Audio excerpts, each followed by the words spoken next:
Some of you have asked about these beautiful zinnias that Rodney is basically whispering sweet nothings to. The other morning, he walked by me. I was sitting at the breakfast table, and as I was leaning up to go, "Good morning," he opens the door and he yells out, "Good morning, precious flowers. It's going to be a beautiful day. Going to have some rain today. You need a drink of water. It'll be good for you."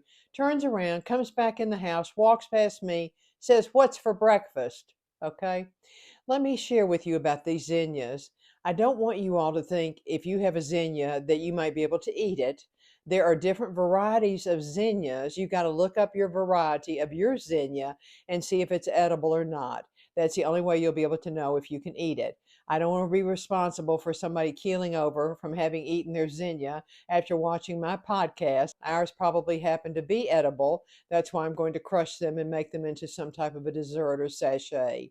The other part of the story with the zinnias was that I had a neighbor who called and she said, "I'd love to cut some of your zinnias and have them in our home." I said, "That would be awesome because we got a bunch of them." I mentioned it to Rodney and he goes, "What neighbor?"